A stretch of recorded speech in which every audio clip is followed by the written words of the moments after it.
tidak akan pernah sampai daging dan darah kurbanmu kepada Allah. Karena bukan itu yang kita persiapkan, yang kita niatkan.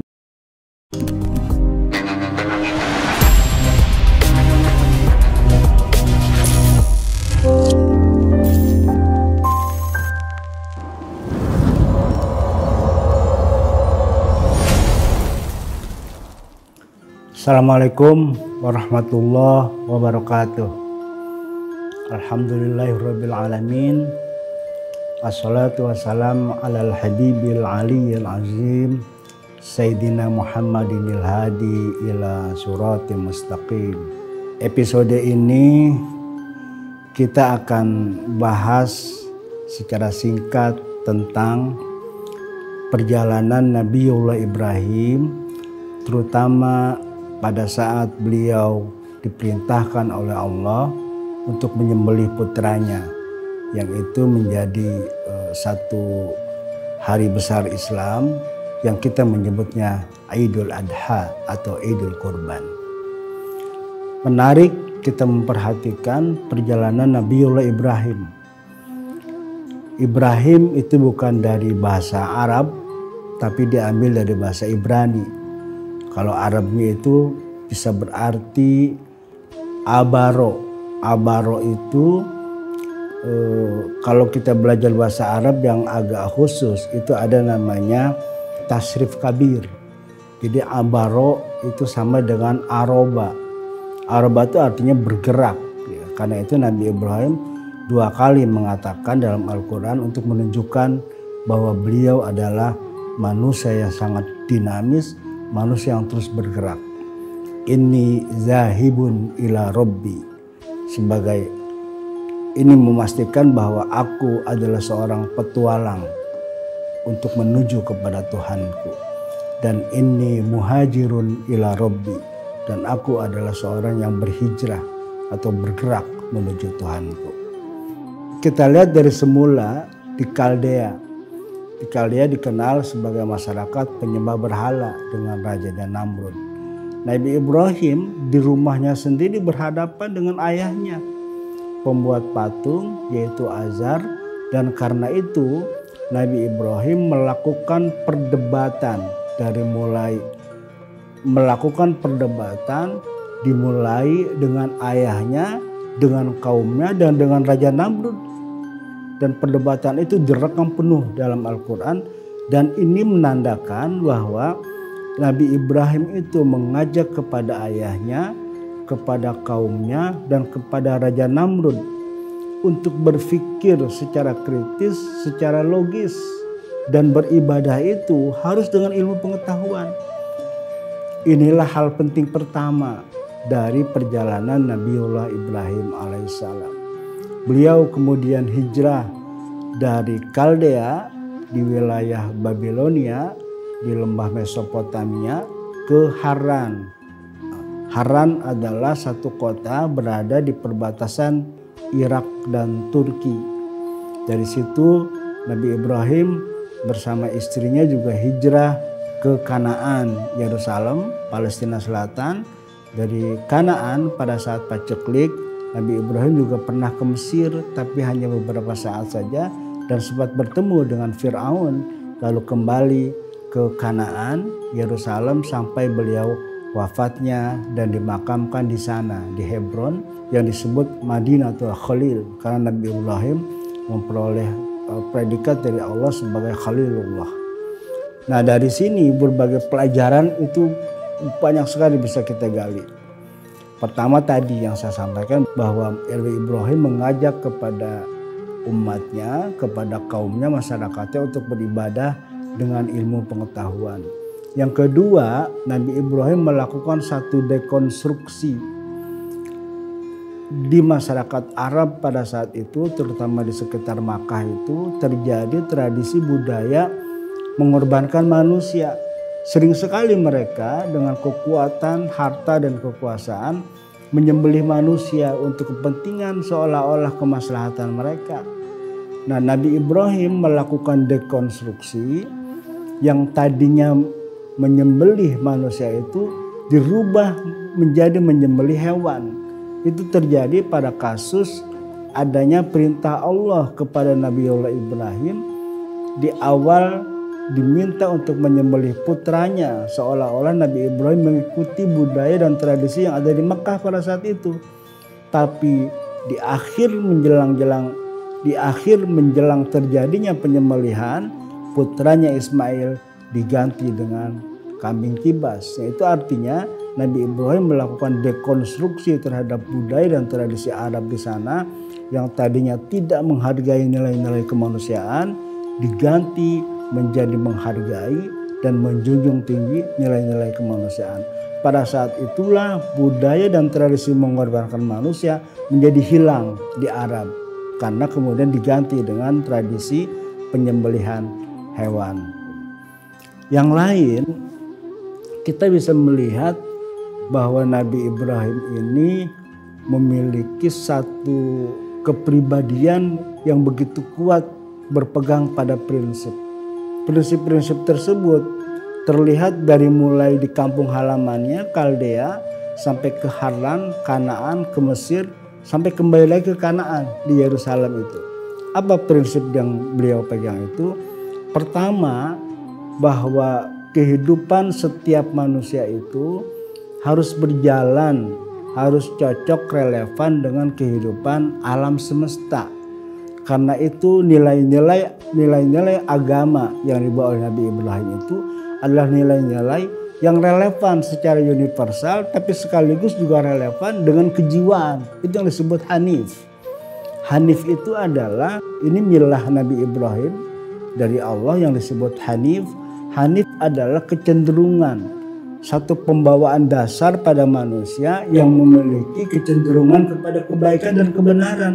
Dan itulah metode dakwah Nabi Ibrahim yang hari ini kita bisa banyak belajar, bahwa Nabi Muhammad ditegaskan lebih keras lagi oleh Allah dalam Al-Quran, bahwa ketika Nabi mengajak umatnya untuk kembali untuk melakukan kebenaran, lalu banyak umat yang menolak, Nabi Muhammad kesal sekali itu, sehingga memiliki satu kekecewaan dan agak marah. Tapi kemudian firman Allah turun bahwa ya Nabi Muhammad, engkau adalah bukan penguasa, lasta alaihim bimusaitirin. Engkau hanya pemberi, penyampai kebenaran dari Allah. Soal orang itu tidak menerima kebenaran dari Allah, itu bukan urusanmu.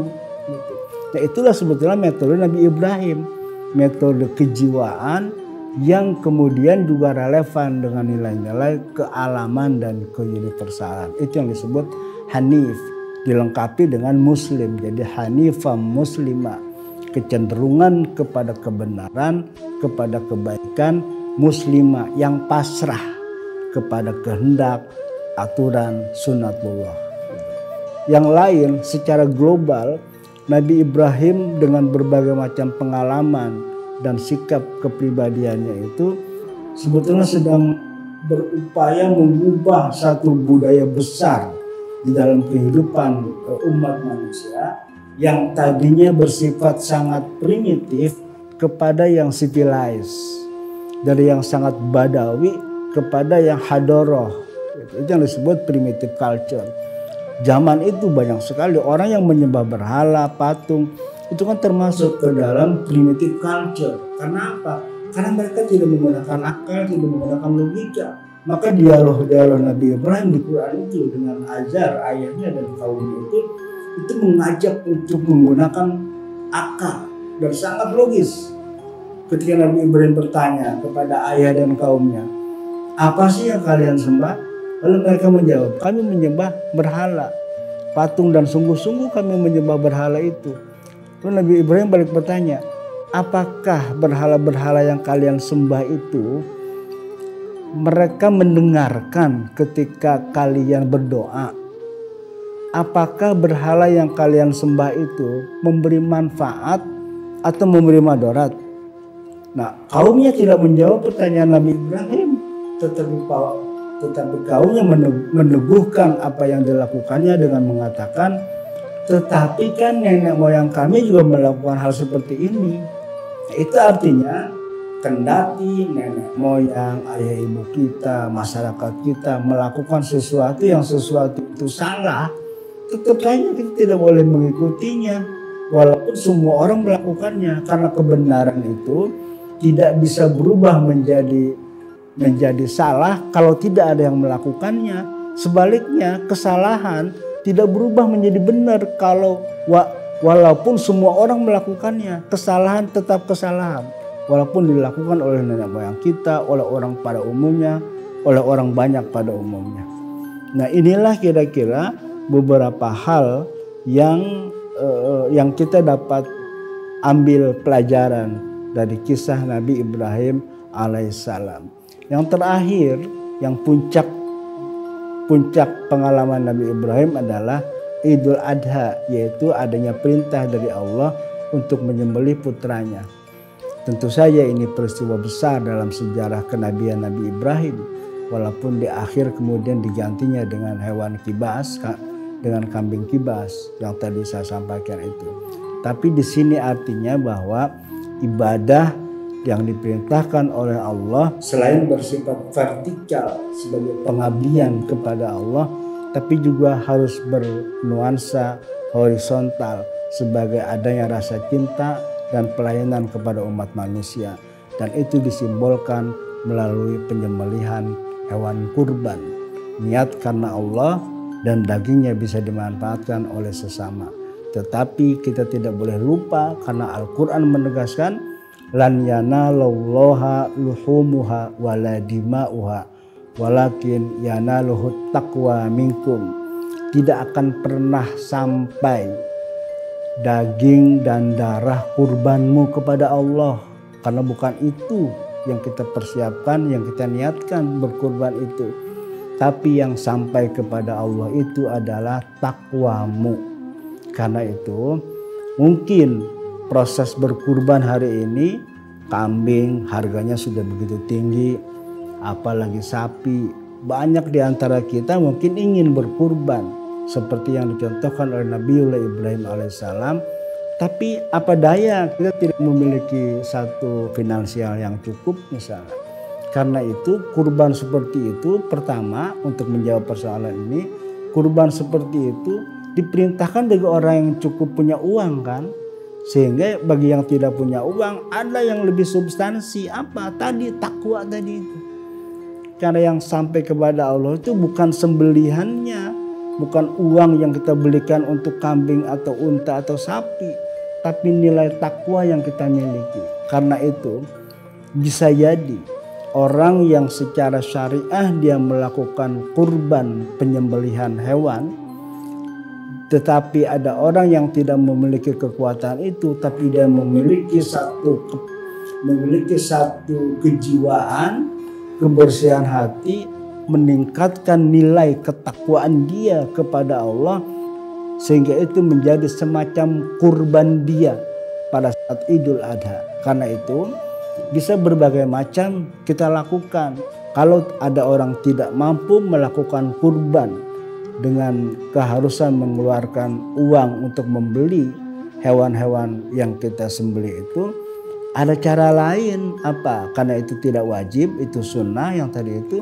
Cara lain adalah kita meningkatkan takwa kita kepada Allah Subhanahu wa taala. Karena itu yang sampai, dan itulah esensi dari kurban kita, esensi dari penyembelihan hewan binatang pada saat Idul Adha. Itulah kira-kira beberapa hal yang bisa kita ambil konteksnya hari ini dalam peristiwa berkurban atau Idul Adha yang dulu terjadi pada Nabiullah Ibrahim alaihissalam. Sampai di sini, terima kasih. Assalamualaikum warahmatullahi wabarakatuh. Jaizah Inteleksia, membaca, berpikir, dan berkarya.